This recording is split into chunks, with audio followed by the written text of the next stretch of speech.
Alam mo bang meron kang boses sa mga desisyong nakakaapekto sa'yo? Pero ginagamit mo ba ito o feeling mo wala ka nang magagawa? Good news dahil may karapatan kang magpahayag ng iyong opinion at makilahok sa gobyerno. Hindi lang ito para sa mga politicians. Ito ay para sa ating lahat, lalo na sa mga kabataan. Pwede kang magsalita sa klase, sa social media at community forums. Basta't ginagawa ito ng maayos at may respeto.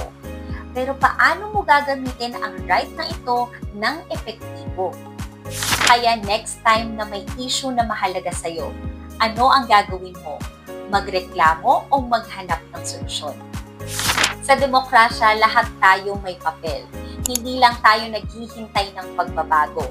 Tayo mismo ang gumagawa nito. Gusto mong makakita ng pagbabago sa community mo? Maging active ka.